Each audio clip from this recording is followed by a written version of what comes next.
Thank you very much for attending this first session on the advanced track.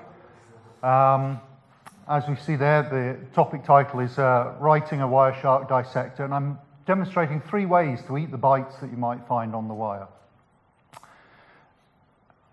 Myself, I'm a day job. I work with Trihedral UK Limited, a small company headquarters in Nova Scotia in Canada, but I work in Aberdeen in the UK, and we develop a product called VT SCADA, and that's a toolkit for use in the SCADA industry that you can build your central control system that gathers and acquires data from all the remote devices in your plant or operation or whatever system you're controlling and monitoring, and displays the information for the operators, displays alarms, allows the operators to control the process and monitor the process, using a wide variety of industries. And that's where I came across Wireshark. A lot of those SCADA protocols, for instance, Modbus, the lowest common denominator, started off as serial protocols within a plant, and then gradually with the rise of IP networking, those protocols moved over IP, so I was able to capture them with Wireshark, and then I needed to add dissectors for the protocols that I use on a day-to-day basis and my colleagues used. So that was my introduction to Wireshark, and I started adding some dissector work, and then, as I mentioned in the keynote this morning, frustrated that on Windows we couldn't do live capture, so I added, with support of others, code to do that, so that's been in the product many years. And I was also very much interested in making life a little easier for Windows developers. Setting up a build infrastructure on Windows is much harder than other platforms, mainly because all the libraries, third-party libraries you need and so on weren't particularly available, and also the build systems were all built around the auto tools, which again don't really exist on Windows. So I was working with that and then helping with the move to do a CMake build, which is now our preferred and only build system. And I also hang around a lot on Ask Wireshark, as I mentioned, mainly just fixing formatting and making questions look nice, but occasionally I do provide useful answers there if I know something about those things. So the topics we're going to cover in this hour and 15 minutes, hopefully, is a bit about Wireshark internals and where dissectors fit into the Wireshark infrastructure, and then particularly about dissectors, a brief overview of what Dissector does and how it provides its output that hopefully is useful for the user of the program, and ways to implement those dissectors, and the various complexity and trade-offs that you make when choosing those 3 routes that I've covered. The 3 routes that I'm going to cover today are not exclusively the only way to create a dissector, but they're amongst the most common, I feel, and they give you a basic overview of the capabilities of each of those methods, which will allow you to make hopefully a reasoned choice if you ever have a need to implement a dissector yourself. So Wireshark itself, I actually think of it as a great big framework to hang dissectors off. And it's this framework that allows us to visualize the network traffic. In general, you would use the Wireshark GUI program, but you can also use command line utilities such as T-Shark, which uses exactly the same dissection engine and all the same dissectors to output the dissection products in a form that's maybe more suitable for further processing, maybe in a database or Elasticsearch, or in feeding off to various other programs rather than just straight into the user's eyeballs as done in the GUI. And so the Wireshark framework then allows the individual dissectors to concentrate on their particular parts of the packet on the wire. We all know through the OSI layer module, as we go up the layer, we move towards the application layer. Dissectors are generally involved at application layer and higher, although we do have dissectors for Ethernet and TCP and UDP and IP, so on. Generally, unless you're extending one of those major protocols, you won't be involved at that level. You'll be sitting a little bit higher on top of that. And so the framework allows your dissector access to the data that you're, from the packet that you're interested in. And then it allows utility functions within your dissector to assist if you need to calculate or check a CRC or pick bits out of a bit field or so on. So there's hundreds of utility functions that you can use when dissecting your data.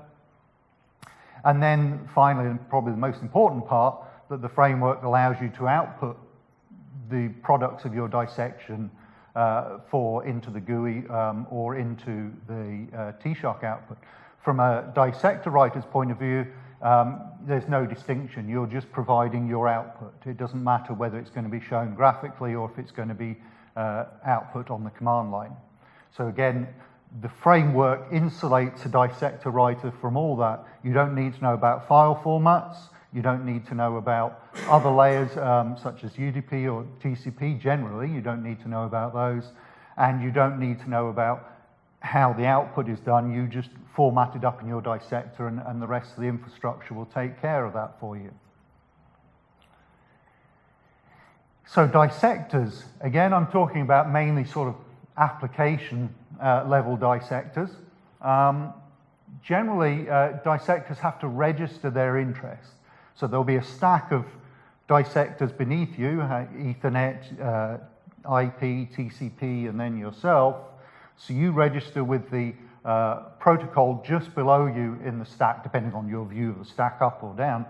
And you will register for a particular specific data item. So the demonstration protocol I'm going to use today is based on TCP. And fairly obviously for TCP, you usually register by port number. You can register, there's various different registration functions you can use to register for a range of ports, or you can have your port number in a preference in the preferences set up, so that depending on your protocol might use a fixed IANA registered port, or it might use a random dynamic port. So you can take care of all that in your dissector registration. So that's how you hook your dissector into the framework. You say, I'm interested, in this case, on traffic on TCP port 54321. And then that lower level dissector the stack of dissectors will do all their work taking the bits off the front of the packet, and then eventually it will come to your dissector and you'll be handed the rest of the packet there that you will deal with as you see fit. And your dissector then picks apart that protocol into the relevant fields and bytes and individual elements of your protocol, where you know the fields, or hopefully you've got a textual description, prose description of your protocol. As Gerald mentioned, there's many forms of protocol description. Sometimes you have none, you're reverse engineering, so you're adding bits to see what works and so on. Each element of that protocol will have a type, it'll be an integer or an unsigned integer or a string or bit field timestamp. We have a vast list of different field types that we support in Wireshark. And then those dissectors also provide the naming elements that you can then use in display filters. Each element in your protocol is given a name, and that allows the user to use that name in a display filter. So a dissector, as it runs, it has various tasks to do using the framework. Simplest one is obviously set the protocol column, so that allows people to set a display filter to only show packets with your protocol in. They also have to set the info column. Quite often, the info column is actually set in multiple parts of your dissector. As you dissect deeper into your protocol, you maybe find more info, so you'll append more info onto the info column. But the aim there is to set a summary or a précis of your packet into the info column, so there's something immediately viewable to the user about what's interesting in that packet. And we vary within the dissectors about how much detail we put in that info column. Some have a column way off to the right, and others just have a simple very summary. And that's up to the dissector writer there, how much information they want to put in the info column. And then as we go through the fields, we create tree entries. You've all seen in the packet details pane on the Wireshark GUI, you can expand the tree. And so dissectors can add nodes to that tree and add elements in those nodes. And that's the basis of the work that a dissector actually does. And it creates, as I mentioned there, it creates subtree entries for individual portions and elements of your protocol. So you've got a header and a body, you'll have a different subtree there. And then you add the values and text and so on to those tree entries. And then a final thing you can do here, well, it's not the only other thing you can do, but I just mentioned it here, won't actually be discussed today. You can then call sub-dissectors. Your protocol might actually be the transport for another protocol on top. So then you have to, from elements in your protocol, determine which sub-dissector needs to be called. Again, you may have a registration table that allows sub-dissectors to hook in on certain values. Think of HTTP and MIME entries. HTTP has a table, and then sub-dissectors can register their MIME entry into it, and then when the HTTP dissector finds a MIME type, then it calls that sub-dissector. So these are all aspects that are available to dissector writers. So now actually how do you go and create the dissector? And these are the ones that I'm actually going to discuss today. As Gerald mentioned in the keynote, sometimes we can use automatically generated dissectors, ASN1 and IDL, using the tools that Gerald mentioned. ASN to WRS is a Python script that will take an ASN1 script plus some configuration files and template files that allows us to adapt the ASN1 description. Sometimes those descriptions are a little bit lacking and so on, so we have to sort of massage those a little bit, and then out pops a C-based dissector. And much the same for IDL, using the tool that Richard described from the Samba project, PIDL, takes the RPC interface descriptions and generates a dissector for those descriptions. Again, a C-based dissector. So you have to then, if you use those tools, you then plug them into the build framework, the CMake build framework. Those generators will get auto created, and then you will, the build framework will then compile them into binaries. There's also several options, and the one I'm going to discuss today of a text-based dissector, and it's external, and it doesn't need compilation, is the Wireshark generic dissector, WSGD. Because it's a bit of a mouthful, I generally just call it GD. And that allows you to create a simple text-based description of a protocol, and runtime, it will then use that to create dissection outputs. Come on to that more. The ones with the star next to them, the ones I'm actually going to discuss today. Next step on for that is a scripting language-based one. So you're actually using an externally defined scripting language, in this case Lua. Lua is a scripting language developed for embedded systems, but in quite wide use elsewhere, and we've embedded a Lua interpreter into the Wireshark engine and also provided a comprehensive interface between the Lua script and the Wireshark infrastructure. So I'll be demonstrating the same protocol. We've got a demonstration protocol that I will show being run in each of these three methods so we can compare them. And then the last one is a C-based dissector, which is the traditional format that all the shipped Wireshark dissectors that are in our packages are based on, whether they came from an ASN1 or IDL, but they all end up being C dissectors. And of course, to create a C-based dissector, you actually need a development environment. You need compiler and all the other build tools, Python and Perl, and various other third-party libraries set up. And so that requires more setup initially, and obviously you've got to be able to program in C. So there's a barrier to entry there. The good thing, though, is you've got nearly 2,500 other dissectors to look at and copy and paste their code from. And hopefully your protocol is similar enough that you can grab good ideas from another protocol. So those are the three construction options that I'm going to discuss today. There are others. There have been attempts to add Python, an embedded Python interpreter to Wireshark. We used to have that, but it suffered from lack of support, and so we removed that some time ago. And there were various other attempts at producing domain-specific languages to allow a text-based auto-generated dissector. And Richard will be doing a follow-on talk, I think, after this one, demonstrating that he has some stuff to auto-generate dissectors.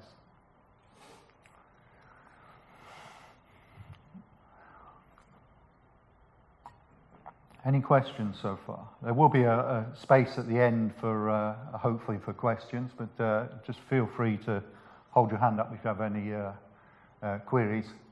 Hopefully I'm not going too fast yet. So for this presentation, obviously I need a protocol to dissect, and it can't be any of the ones built in, because then I can't demonstrate my new dissector working, because it'll be handled by the built-in ones. So I've created a little toy demonstration protocol. It's very similar to the telemetry protocols that I would use in a day job, such as Modbus and so on. Basically, it has a little header with a byte indicating the message type, and then a short value. When I say a short, that's a C type short. It's just 2 bytes, indicating the total message length, making it a little easier to parse if you're actually writing this at the application level. And then it has a number of commands. So you've got session establishment with connect and connect ACK. So you connect to the device, it says a connect ACK, yes, I'm here. And then you've got a session clear, a disconnect and disconnect ACK. And both those sessions have a long associated with them, a long value, 4 bytes, associated with the session ID. And then the meat of the protocol, when you're actually doing telemetry, you want to read and write data. So these just simply allow you to request data, and you get a request reply. And there's 3 different data types that this protocol supports, a short and a long and a character string. You'll notice a jump around between big endian and little endian.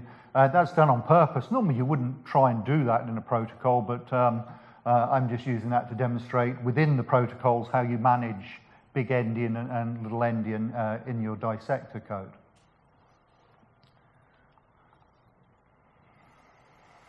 So we come on to the first option that we're going to discuss, a text-based dissector. As it says, it's just basically a text file that holds a protocol definition, and generally in human readable form. And then those definitions of that protocol are interpreted or compiled to produce a dissector. It's a very low barrier to entry. You just need the text file, and of course, if you've reversed engineered a protocol and so on, you may be creating that text file, or you may be creating the protocol yourself. If you're on an engineering team for doing something, you may be creating that protocol. So you can create the text file yourself. And all you'd need is a text editor, really, to produce that. Although if you are doing ASN1 and IDL, those that auto-generate a dissector themselves, you still need a full development environment to compile that C-based dissector. It may or may not concern you at this point in time when you're developing your dissector. Obviously, if it's early days, you're bringing up an early protocol and you just want to see some useful things. But an interpreted text file, as in GD that we'll be demonstrating, will be the slowest at dissecting packets. If you've got a slow speed telemetry link, then fine. If you've got a 40 gig aggregated link that you're trying to pick something out of, then this won't work too well, because there'll be just too many packets in your capture, unless you pre-filter. And also, certainly in the case of GD, not ASM1 and IDL, in the case of GD, it's somewhat restricted in what parts of the live Wireshark infrastructure. When I say live Wireshark, that's the library, the major library component that's produced as part of a Wireshark build that holds all the infrastructure assets that your dissector calls. And GD has a limited amount of access to all that infrastructure. So there'll be some facilities that you can create in Lua and in C-based dissectors that you couldn't use in a GD dissector. So actually on to GD, the Wireshark generic dissector.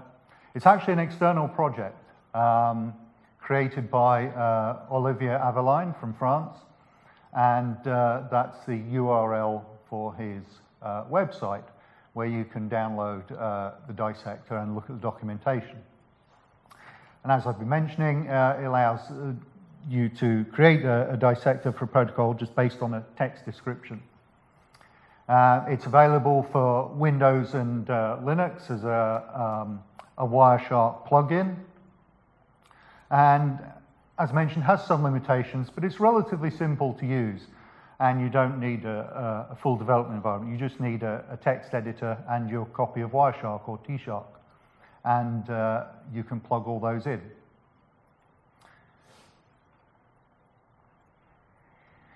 To use GD, you need to download the plugin module, a DLL on Windows, a .so on Linux, and copy that to the appropriate plugin installation directory, either global plugins or personal plugins. You can see those locations of those directories from the Wireshark help about folders dialog. And then copy or create the definition files into the appropriate locations. Again, there's a number of locations there, and this is all detailed in the documents for GD on Olivier's website.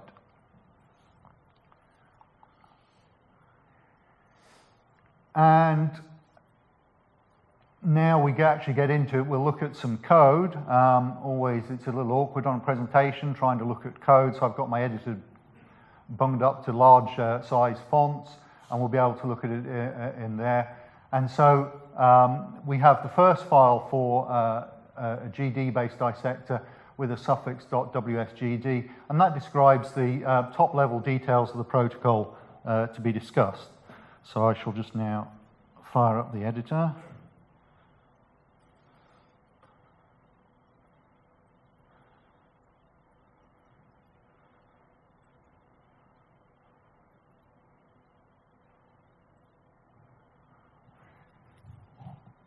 Is that readable for everybody? Okay. So we have a number of text elements here that I'll try and describe briefly. Again, much more information on the GD website about these fields and so on. So a hash indicates a comment, the rest of the line is ignored. And then we have some keywords that I've generally uppercased. I don't think they have to be uppercase, but general convention is that you do so, just to distinguish. So we have to, first of all, sort of identify our protocol, and this will be what's actually going to go in the protocol column of the Wireshark display. So we have the proto name, we have a very long-winded Sunday best name, and then a short name, and then a lowercase abbreviation. And those are used in filter fields, display fields. So SF18 is the SharkFest 18 protocol. And then we discuss how this is going to hook in to the rest of the Wireshark infrastructure. And we say that it's going to be a TCP port dissector and the TCP port that I've already mentioned, 54321. And then, as I mentioned, our little protocol has a header. So we indicate that we've got a header type here, and this is going to be the structure that defines our header. And then within the header, we have the message type identifier, which goes back to our connect or connect ACK or our read on read reply. And so we have the name of that field. And then we have the field definition of what's going to be going in the info column, and it's called, in the GD language, message title, and we name the structure there for info string. And then because in our header we have a size field, we can pick that out with the message total length descriptor and name that length there. And then because our main body of our protocol will have different data depending on the message type, we say that the main type of the body is in this tMessage switch function. So we pass the function code, which is in there, into our tMessage switch, which is a selector which will adjust the dissection depending on which actual message type is being dissected. And then traditionally in GD, we have a second file there that will actually hold the field definition. So this top one is the basic description of the protocol at the top level, and then we have the individual field descriptions in this file that's included, SF18FDesc. So I'll just switch to that in the editor.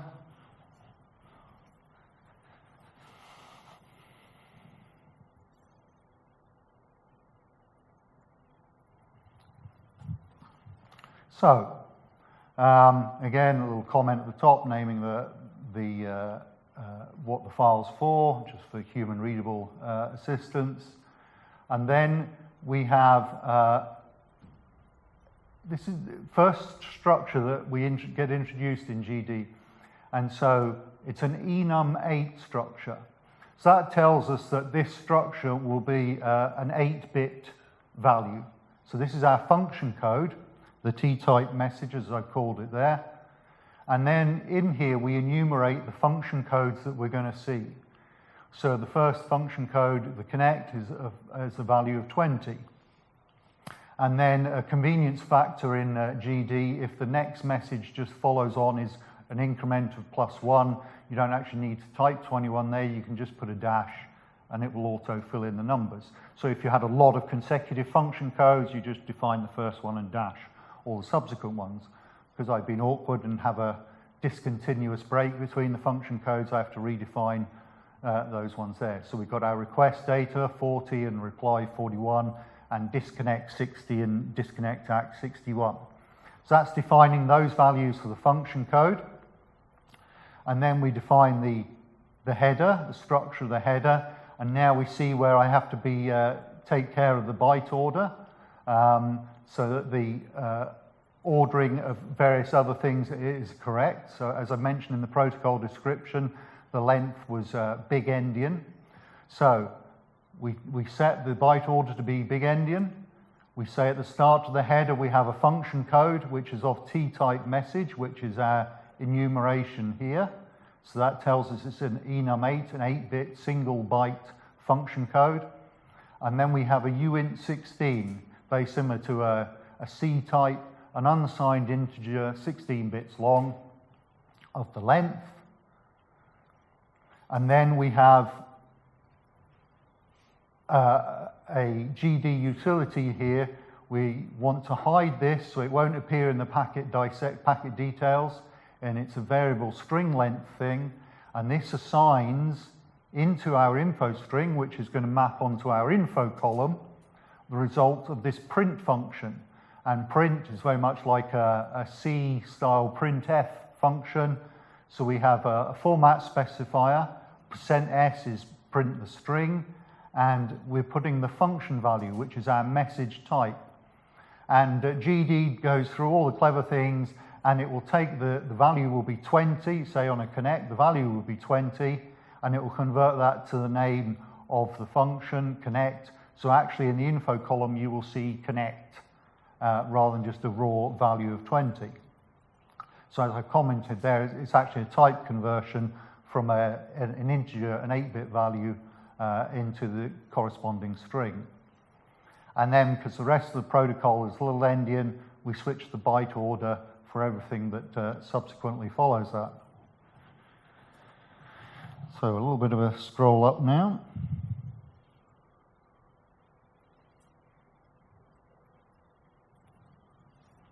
So here now we have the actual messages that are going to be used. So we, again, using a struct, very similar to a C style struct, name the structure, tMessage connect, and each connect message is a header, as we've defined before, the tMessage header, and give it the field name of header, and it comprises the long integer, the session ID, uint32 ID. And similarly, the connect act coming back from the remote device is a header and an ID. And ad infinitum here, the tMessage disconnect and disconnect act are both very similar. They have the header and ID. So those messages are all fairly simply deconstructed because they just consist of a header and an ID. The header we've defined previously further up in the file.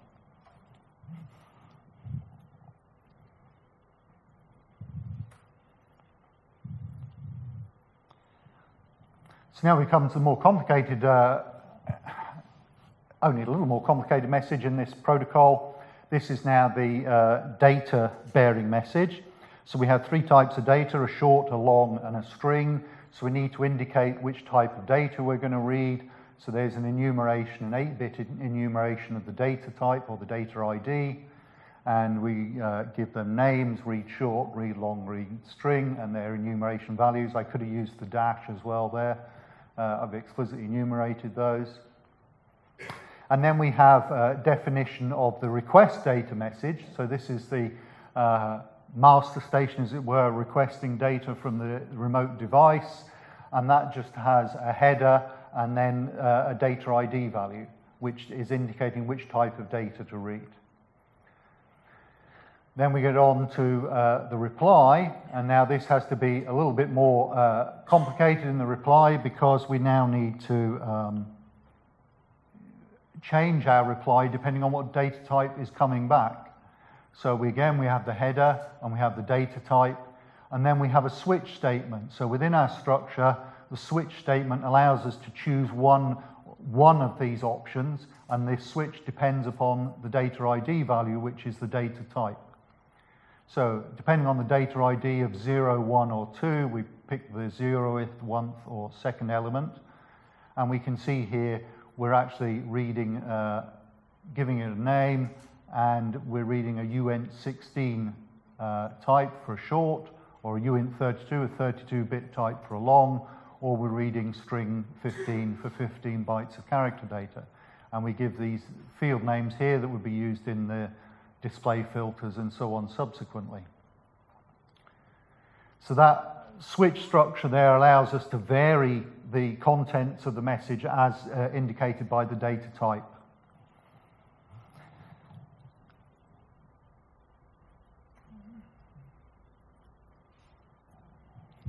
Then I have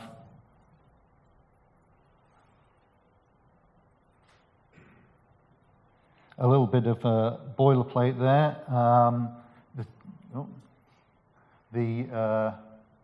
Sorry, I've jumped.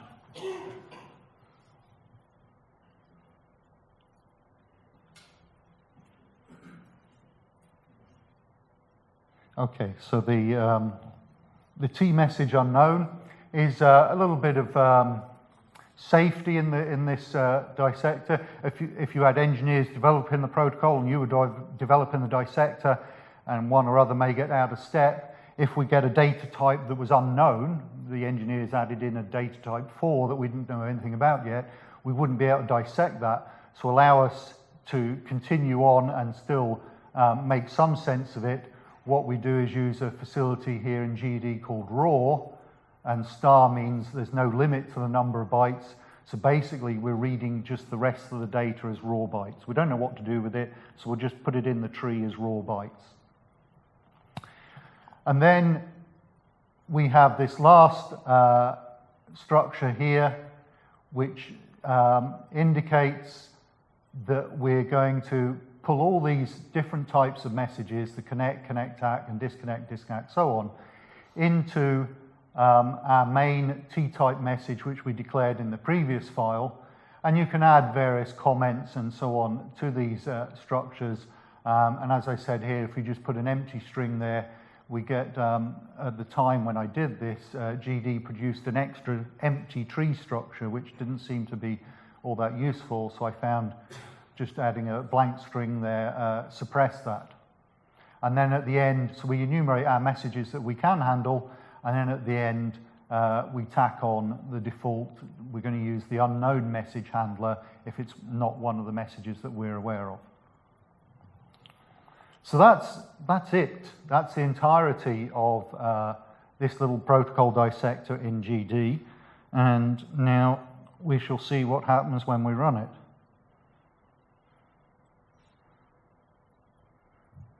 So I have my PowerShell here set up. So I'm actually running, unfortunately this will be quite small for you. I'm actually running stock version of 2.6 Wireshark, but I put in the GD dissector into the appropriate directories under that stock version, and I'm feeding it a capture file that I've generated with this little toy protocol. So now if we run that,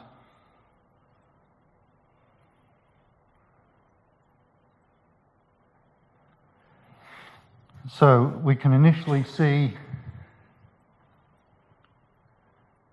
we get usual TCP three-way handshake, SYN, SYN, ACK, ACK, and then we're immediately into the SF18 protocol that I've declared here. And we can see in the info column, we see those function codes connected to strings, as I mentioned. So we get a session set up, connect, connect, ACK, request some data reply, request data reply, and then a session termination, disconnect, disconnect, ACK, and then a TCP finish off. So it's a little single TCP stream flow. So we can see there that the info column's been filled in and the protocol column's been filled in. And then in the packet details tree pane, if I select one of these fields, we can see we have the long name of the protocol and the function code that's going to be used. It's a connect and the value of 20. And then if I expand that tree, we can see that it has a header and that this is the ID field value. And if we click on that, like we would expect on any other dissector, those appropriate bytes are highlighted in the hex pane. And then the header has a subtree, and it has the function connect. We can see the 20, which is hex 14 there. And then the length field, which was 7 bytes big endian, so 007. And then if we go on to more complicated ones, say a request reply, we can see here that we have a header, bigger length, the data ID type 2 for a string, and then SharkFest 18, and then a space 5. These are the ASCII bytes in that string there. So a couple of simple text files, and we can generate a pretty useful Wireshark dissection of that. And you can see how you could build that up. As the protocol gets a bit more complicated, it's simple to add more fields and so on. So that's the first demonstration today with using GD. What I'll move on to now is Lua.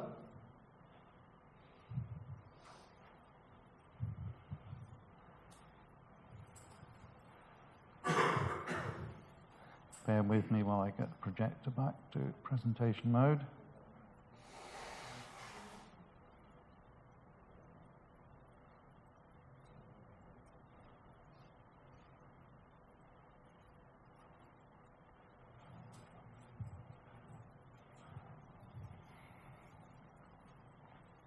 So,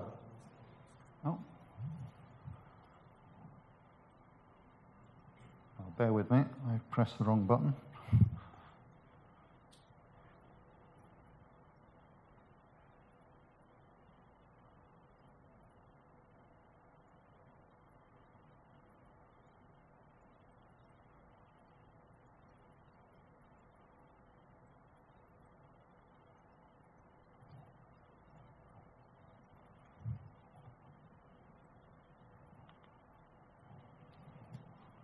Okay. So now we move on to a scripting language-based dissector. Again, you hold your description in a text file, but this time the format is specified by the scripting language that you're going to use. In our case, it's going to be Lua. So you have to use valid Lua syntax in your file. But that does allow you to use external tooling such as editors or IDEs that can understand Lua, so you can get syntax highlighting and maybe IntelliSense, Code Assist, depending on the editor or IDE in use. And then the definitions of the protocol in this scripting language file are interpreted by the scripting language runtime. So in Wireshark, we have a Lua engine built in, so that at runtime takes those descriptions of protocol elements and applies them. And each scripting language plugin will expose more or less elements of the Wireshark infrastructure. Our Lua infrastructure is pretty good. It exposes, I wouldn't say 100%, but almost all of the Wireshark infrastructure. We try and keep it all exposed in Lua. You don't actually need a development environment. You can just use a simple text editor, but you might find it easier to use a better code editor, as I said, syntax highlighting and so on. And at runtime, it will be faster than text-based, such as GD, but it will be slower than C. I have a summary slide at the end where we actually compare performance and size and so on of these dissectors. So it's just a comment at the moment that scripting is in an intermediate speed. So the Lua interpreter is built into Wireshark. I hesitate to say all platforms because there's bound to be some odd thing somewhere that doesn't have Lua built in, but all the major platforms, Linux, Windows, Mac OS, and various Unices and so on, all have Lua built in. And the Lua support can be used to build much more than just a simple dissector. We have a thing called a post dissector, which runs after all other dissectors and then can amend and augment the protocol tree based on previous results of dissection. And we can also build taps. Taps are used in Wireshark to produce things such as statistics. A tap gets notified of a particular packet type or something like that and can add 1 to the counter. So Lua can be used for more than just dissectors. To run Lua scripts, Wireshark loads up the init.lua file, which is in the global configuration directory, so that'll be installed with Wireshark. And in there's a key variable that you can turn off Lua scripting if you wanted for safety and security. You don't want people who are installing this to run Lua stuff. But as long as that's not set to 0, not disabled, then it will run init Lua from your personal config directory, and then via searching various paths will find Lua scripts in various other plugin directories. So you could actually make a distribution within your company distributing Lua dissectors built in. We, the Wireshark project, don't distribute any Lua dissectors, but you could certainly augment the build to add your own Lua dissectors for internal use. I suppose that's a point where I should note that Wireshark is GPL. So that means that if you distribute outside of your company, you must make the source code of all your modifications accessible to anybody. If you restrict it internally to your company, you don't need to do so. So if you have dissectors for internal company protocols, as long as you don't give that to customers or anybody else, you can keep that source code private. But as soon as you distribute outside your work, then you have to make that source code viewable by all, and that's in the spirit of the GPL, that we all share all the code and all benefit from each other's work. And the same goes for Lua scripts, that they are covered by that GPL. And you can also optionally run any arbitrary script, no matter where it is, by passing it on the command line with a -x argument and the keyword Lua script, and then the path to the Lua file that you want to run. So that's how you set up Wireshark to run Lua scripts. And so now we'll actually jump back to the editor and we'll look at some Lua code.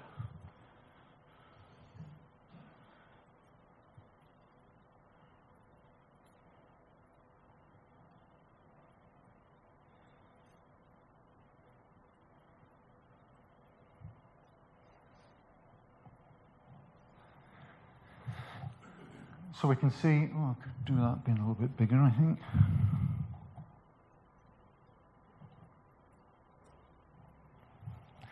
So I'm using Visual Studio Code for my editor, and it's got syntax highlighting in for Lua. So jumping straight into this Lua file, traditional programmer's comment at the top, just explaining what it was, should have a copyright statement and so on there. In Lua, comments are a double dash, and then the rest of the line is ignored, and they're shown as a green in this editor. And so then in Lua, very similar to we saw in GD, we have some top-level declarations of the protocol names. And we use the proto keyword, that's a Wireshark addition to Lua, it's a function exposed by the Wireshark API to declare a protocol. So again, it's SF18 and its full long name suffixed with Lua this time.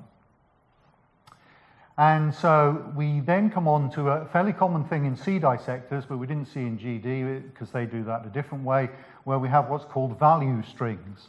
And value strings are structures that are a bit like arrays, but they're more key value pairs where you give a name to a value. And the obvious case here that we're using is we're giving names to our value function, the message type functions. So again, we're declaring our connect, act, so on, and we're using value strings to declare those values and their associated name. And we're doing the same thing here with the data ID for those data types. So we declare these value strings at the top of the file in Lua. It was a bit further down in GD.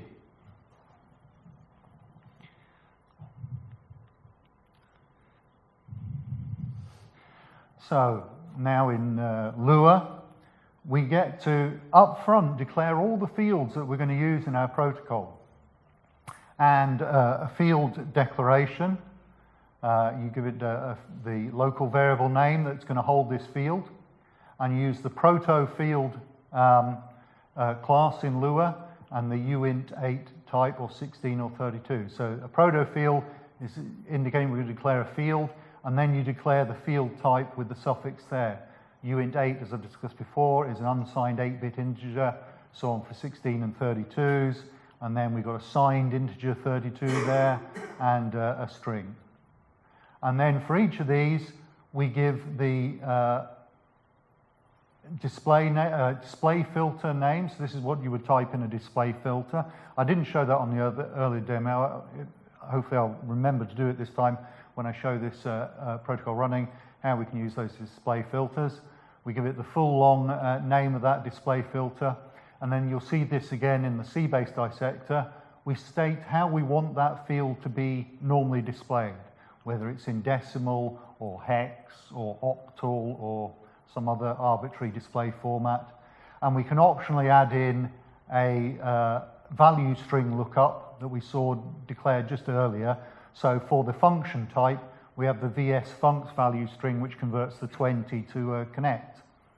So we define all the other fields here with their types, their names, and how we want them displayed. I've just chosen decimal for all these. The data ID, we have the value string lookup there added on, and then for an ordinary string here, we just have its names. There's no particular representation. I believe you can probably specify things like other encodings, such as UTF-8 or UTF-16 or EBDIC or whatever. And then we gather all those fields there into the fields member of our protocol that we declared earlier. So we gather all those fields in there. And now we actually declare a dissection function that will be called by the framework. So dissection function, again, very much modeled after C-based dissectors. You'll see this is very familiar. You get 3 arguments passed into your dissection function. A buffer, which is the actual data that you're going to dissect. You get a pinfo, which is a packet info structure. And the packet info structure has a whole collection of information about the previous dissection. It'll have the IP source address, destination address, TCP ports, the Ethernet MAC addresses. So if you need access to those elements, you can pick them out of the pinfo structure. It's a read-only structure, but there's a lot of information there. And you maybe use that if you were marking request replies or something like that, doing some more advanced stuff that I don't go into today. So just a bit of info that the pinfo structure is there, and it has a huge amount of information in there that's already been dissected. And then lastly, you get the tree, which is a tree structure to which you will append your tree items that you're going to add for your own protocol. So we then use, I said it was read-only. There we go, immediately right into it. So in the pinfo, it has a columns member, which is the array of columns that are being displayed, and you index those columns by text name of the column. So we're actually going to write into the protocol column our protocol name here, SF18. And then we're going to start adding tree items. And so we take the tree passed in, and we call the add member, and we pass in our protocol that we declared earlier, and that it will be using the buffer passed in.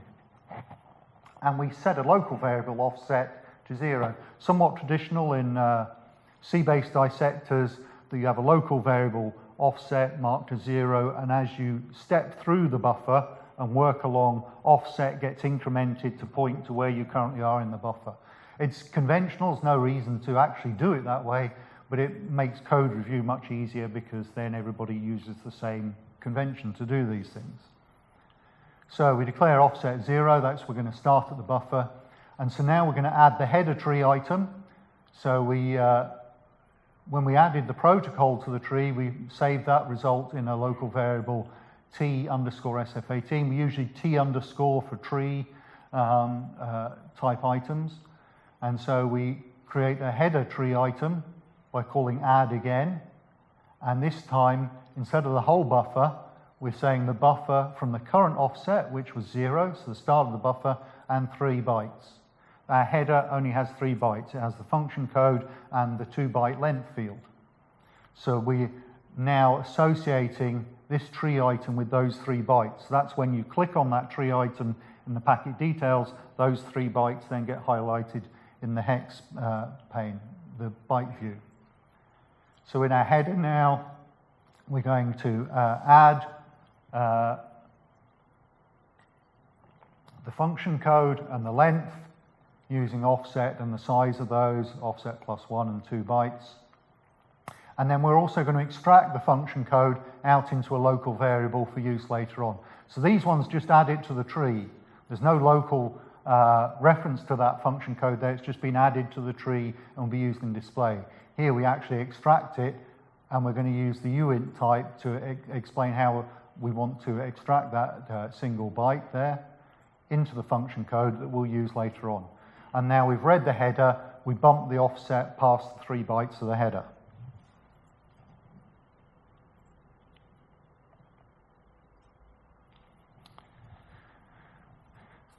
So now that we've read the function code, we can look up the function code in the string value array to get the actual string for the function code, and we can put that into the info column. So again, as we saw in the GD display, when we looked at it in the GUI, the info column was set to the function code. We're going to do exactly the same in Lua. You could add the info column, make it as complex as you like. For this one, it's simply just the function name. And then we have some common part here. For the first, the function codes 20, 21, 60 or 61, so that's the connects and disconnects. They all have a very common field structure, as we saw, which was just the ID, session ID field. And it was a little endian byte value, if you remember, and it's at the current offset, and it's 4 bytes. So this is adding those elements, the session ID, to the tree there. And it's in a little conditional if function code, so it only will execute when we get one of those function code values in. So now we have a bit more complex code now if the function code is 40 or 41, so this is a request date or a request reply. They also have a common part, that these the data ID. Again, it's only 1 byte from the current offset. We haven't bumped offset there because that's only for those function codes, and this one is a separate function code, so it'll either go in there or go in there and won't move offset. So we're still starting just after the header. So we read our request function code, add it to the tree, and then if we're doing a reply, function code 41, then we need to add in the actual reply data received.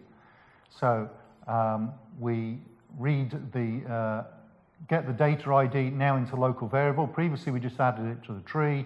We retrieve the data ID, we bump the offset past that data ID, and then we have a switch function here, or a conditional.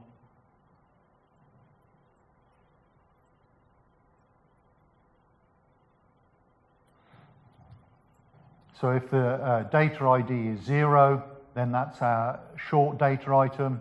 So we use the appropriate add little endian short. If it was 1, then we read the long. And if it was 2, then we're going to read the string. So these are adding the 3 different data types to the tree. And then we end our dissection function, end all the conditionals, end, and we're back out. And that's our dissection function complete.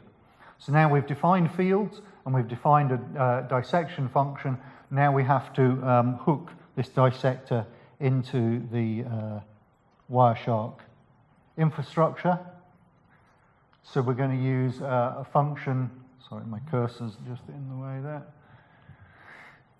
We're going to use dissector table get. So we're getting the TCP port dissector table into a local variable, and then we're going to use the add function there, port 54321, and add in our protocol definition. So that's now hooking this Lua dissector into the TCP dissector, so it can be called subsequently when we see data on port 54321.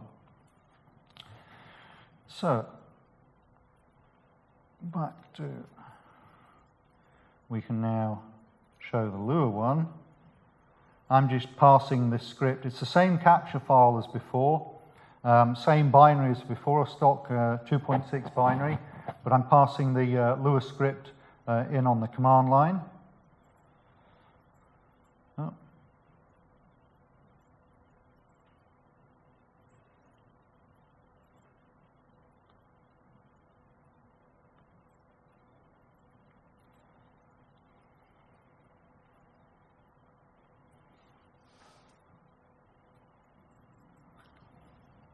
So we can see here we've got slightly different display. For some reason GD puts the square brackets around, but in Lua we just added the function types there. And then we can select one of those. This is the most interesting one, as we know it's the same capture. We can see that we've got the protocol top level tree item there, and I expand that, and we can see the header, and then the function again, the request reply, the length, the data ID type, and then the string. And as I mentioned, when we declared the field types, we gave them the display filter names, and you can see that if you squint really hard, as always in the status bar at the bottom, when you highlight a field in the packet details, the data display, the status bar at the bottom shows you the full name of the field and then the display filter and then the size of it. And those filters are all live and active, so if I was wanting to do any of those, SF18 dot, we can see there we get the usual expansion of all the field types that I've declared.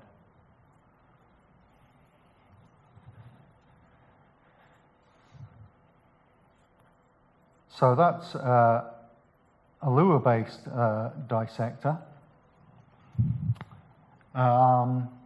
Any questions so far? Go ahead. If you do not have a specific TCP port to subscribe to. Okay, so the question was, if you don't have a specific TCP port, if you're based on TCP. So there's a number of things. Quite often you will have an assigned IANA port. You know, you've gone to IANA, you've got registered, your protocol run on a specific port. Or you may have your engineers have made a decision that you will always run on a particular port. That's fine, you can hook it up, as we've seen, by explicitly hard coding in the dissector the port it runs on. You can also add a range of ports. So if your dissector maybe runs on 10 possible ports, you can put ranges in, and you can put multiple ranges in. Obviously, you're playing a bit of whack-a-mole there. You're chasing the ranges of whatever's going to be done. The third option is you can make it a preference, so that the user has to fill in a preference what port your protocol is currently running on, and they can dynamically do that. And the last option, which I haven't covered here, is you can write what's called a heuristic, or register as a heuristic dissector. So a heuristic dissector basically adds itself to the TCP and says, I might appear somewhere in a TCP packet. And the TCP dissector, when it has a payload, will first of all scan, I think there's a flag in Wireshark, you can change this, but it will either look up in the port table to see if there's a dissector registered for the particular port that the traffic's on, and if it doesn't find a match there, then it will go through the heuristic dissectors, and it will ask each heuristic dissector in turn, is this for you? So your protocol function then has to make a determination based on the payload whether it's your protocol or not. So hopefully you've got a really good protocol that's got a magic identifier at the start that's very easy to key on. If you don't have a strong heuristic, and we have a number of protocol dissectors that are heuristic based but don't have very strong heuristics, you may misidentify the bytes and say it's yours and try and dissect it. But you can, in your protocol function, if you return 0 from your protocol function, certainly for a C-based dissector, I think it's the same for Lua, you say, I haven't dissected anything. And then that allows the TCP or the dissector that hands you the data to call the next heuristic. So basically it will cycle through all the heuristic dissectors in turn until it finds one that says, I've handled the data, whether it got it right or not. So that's the last option. When your port is totally dynamic, you just have to use a heuristic dissector. And then it comes down to how good your heuristics are and how good all the other heuristic dissectors are as to who gets the first shot at it, because it's non-deterministic, the order of heuristic dissectors, how they're called. We don't have any ordering, it's just a chain of dissectors. We keep trying until one does it. So it can be handled, but there are caveats around it. And generally what happens if you find within a capture that something gets misidentified and a heuristic dissector picks it up accidentally, then you can disable that dissector in your preferences to get it out of the way and then allow your dissector in. Is that okay?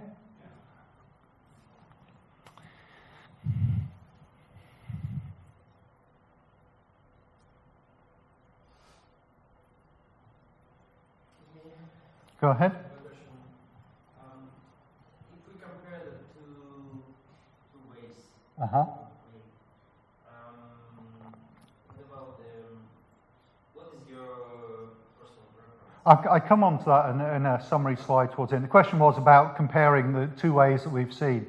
I have a summary slide at the end where I compare all three, and we can discuss those aspects there. Did I get right that there's no any performance impact on the general dissector? So it's kind of the algorithm is already pre-coded inside of the... Well, yeah. The question was about performance, say, of the GD and Lua. They're both interpreted, but Lua, like most scripting languages, pre-compiles and will cache the bytecode and so on. So there is no doubt that GD, because at runtime, every time it gets handed a packet, it then has to go through and reinterpret the protocol description to find out how to dissect the bytes. It's much slower. I have some performance numbers at the end. So we go to the one I'm most familiar with. I will say that I only know enough Lua and GD to write those demonstration protocols there. So I know enough to be dangerous, but not enough to be an expert. For C-based dissectors, that's where I've done all my work in Wireshark. So they do define a protocol, but it's defined in source code within the file. And depending on how well the file is structured and how many comments it's got, and if it's got links to references to external documentation, it's easier or harder to find out about the actual protocol if you were trying to use it as a study guide and so on about a protocol. We support dissectors either compiled into live Wireshark, so they're built in, or they can be as a separate plugin. We do have a few dissectors that ship in the standard Wireshark as plugins, but generally we would prefer not to do that because they extend the build time, and then at runtime you've got to load up these plugins and find them and validate them and so on. So they actually slow down performance of the runtime in loading these external binaries a little bit. So we much prefer, if you're going to contribute a dissector to Wireshark, it should be a built-in dissector. We keep the plugins around. A couple of them is because companies then can override them in their internal distributions of Wireshark and extend them with proprietary parts. And also, just as a couple of them are basically just demonstrations of how to do a plugin if you wanted to do that. So again, going back to the GPL, if you have proprietary protocols that you use internally and you want to keep the source restricted internally, you can build a C-based dissector as a plugin. So you can use stock Wireshark and then just drop your plugin onto that stock Wireshark. As you might expect, a C-based plugin has access to all the Wireshark infrastructure. It's built out the same code as the rest of the stuff, so there's no restrictions or limitations there. But being C-based, we do have a much higher knowledge barrier to get over to get your C-based dissector up and running. We do have a lot of them to copy and crib off, so you can cut and paste and hopefully use those, as I mentioned. You do need a full development environment. At the very least, you need a compiler. We also need a few other tools. You need CMake, you need Python, you need Perl, you need Flex and Bison and various other tools. So there's a reasonably difficult setup, certainly on Windows.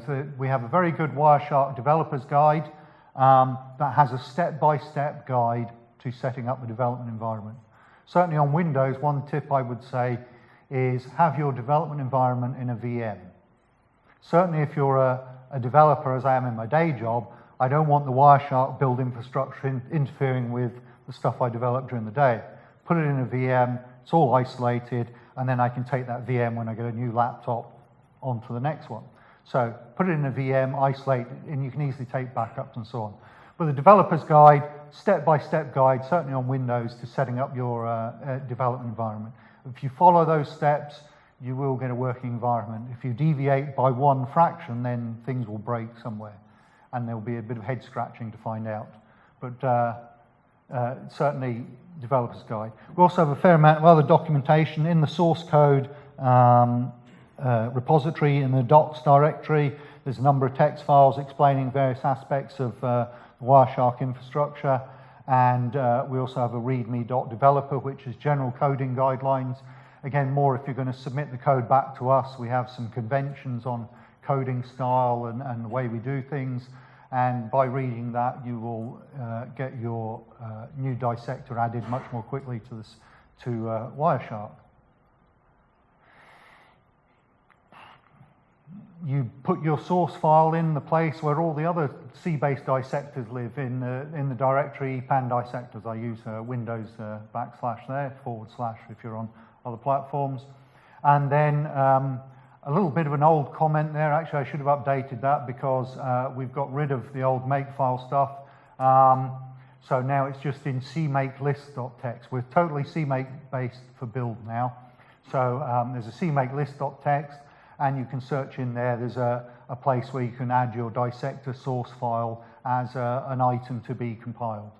And then you just rebuild Wireshark in the normal way. So in the case of CMake, CMake produces either a Visual Studio solution on Windows or a make file on Linux. It might be Ninja or might just be regular make.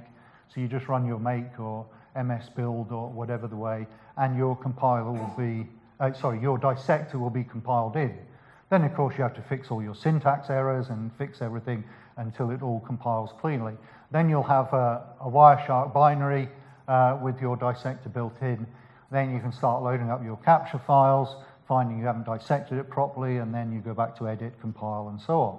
So this is obviously a big drawback of C-based dissectors. You've got the hassle of setting up a development environment, and you've also got the much longer build, link, edit cycle as you get your dissector up to a fully working state. So, back to the editor.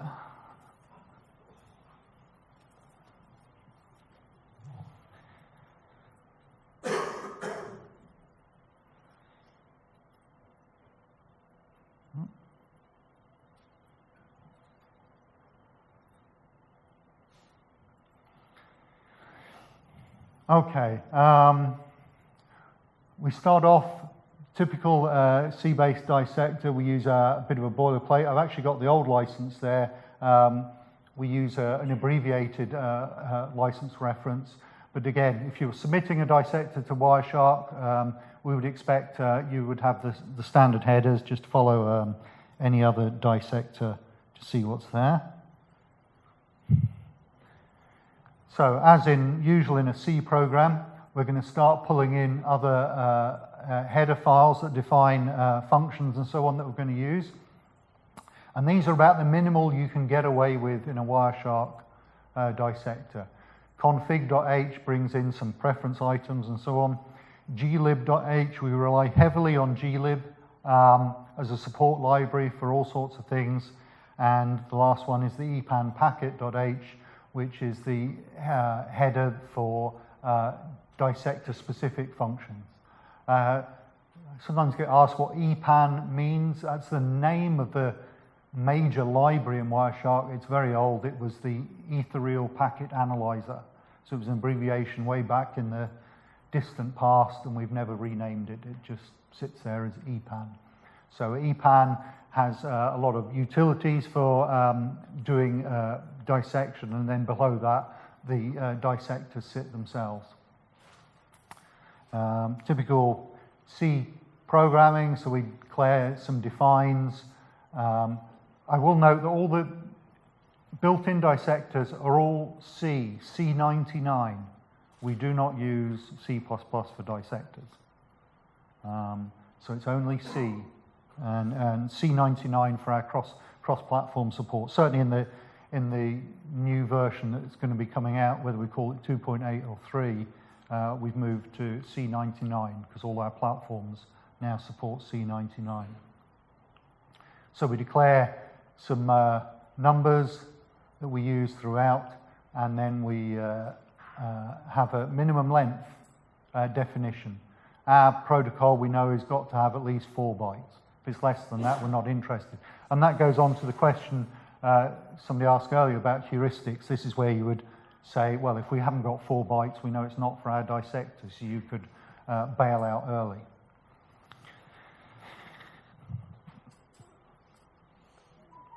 Then, as we saw on the Lua dissector, we use value strings. They're slightly differently formatted up in C. They're of type value string. We declare them static and const. They're not changing, and they're only local to this file. And this is going to be the function values array. And then we have our defined values there. and then we have the names of them. In C, the value strings must be terminated with a 0 null entry. We have check functions in the build process. We'll check that all these are properly terminated. If they're not properly terminated, when we look up these value strings, we can run off the end into other memory. So that's why they must be terminated there. A few more defines for our actual data types there, and another value string there for those data type values, converting those numeric values to those should be familiar now data type names. So I'm going to go quite quickly through this. The code, all these files and the captures and the PowerPoint presentation will be available on the retrospective SharkFest website. So I will go through this a little bit at speed because of time, but we can all, you can look at that and then come and ask me any questions if I've been too fast during the week. So we declare a lot of header fields here. These are HF, these are the field names, variables, and they're all initialized to -1. This allows the infrastructure to work out when they're used or not. We have one for our prototype, and then we have what we call ETTs, ethereal tree types. These are holders for the trees that we're going to create, again initialized to -1. Then we get to our dissection function, and we can see here the signature of this function, somewhat similar to the Lua one, but a bit more extended. We have a TVB here, which is a TVB buff underscore T. That's our buffer, and TVB is actually an acronym for a testable virtual buffer. If you imagine in C, you can always index off the end of from a pointer and go into uninitialized memory and so on. Well, the TVB and the functions to access a TVB guarantee safety. If you try and index off the end, it will do it safely and you won't get an access violation error or anything else. So it allows us safely to test arbitrary packets. We get our packet info pointer, same structure as I mentioned in Lua. We get our tree pointer, again, as I mentioned in Lua. And then we can have an arbitrary data item tacked onto the end of the protocol that can be passed down the protocol tree, and it's marked with the _u suffix indicating it's actually unused. So that stops a compiler warning on certain platforms that it's not used in the code. We pre-declare some variables, probably not needed these days on C99 now that you can declare variables in line in the code, but previously, incarnations of C, you had to declare the variables all up at the top. So we've got some proto items and proto trees here, and our offset variable again, and then our local variables to hold the function code and data ID as we pick them out the packet. And as I mentioned here, we've got an early get out. So we test the TVB for how long it is, how much data we've got. If it's less than our minimum length, our 4 bytes, we return 0. We're away home. This is not for us. And this would allow other heuristic dissectors possibly then to get a look at this packet.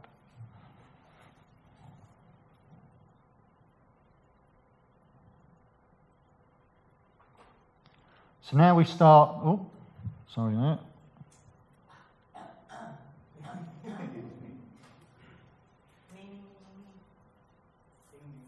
Okay.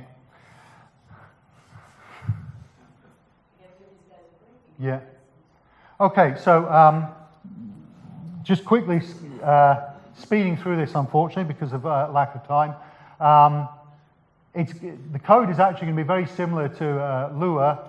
We set the protocol column, clear add strings in case it's an unknown function, and then we add tree items and so on.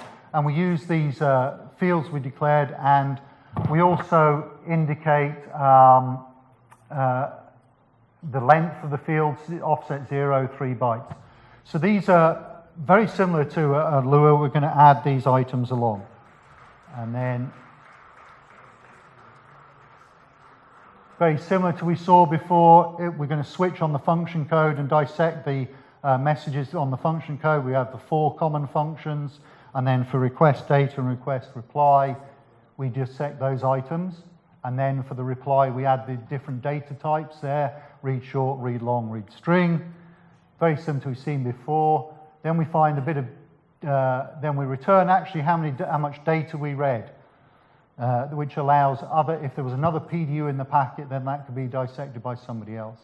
And then the bit that's somewhat different with C-based dissectors, we have to register all the header fields. So we create a header field a header field array, and each header field we use the variable that we've pre-declared, the header field name, long name, short name, its type, how big, how it's represented, if there's a lookup string, and then the very long descriptive name. So then we have to do that for all the header fields in an array, so we have a lot of that. And then we have to create an array of the ETT fields. Then we finally get to register our protocol, giving it the full names, and then we register those fields and the subtree arrays that we've created above. And then we have to create a proto-reg handoff function. It must be named this format because the code automatically builds and compiles it. We create a handle using our dissection function, and then we add it to the TCP port table using our port 54321 that we declared earlier and the handle we've just created. So that's a C registration there. And then we have a little bit of editor styling and so on at the end. So 1 more minute. Sorry, Richard. If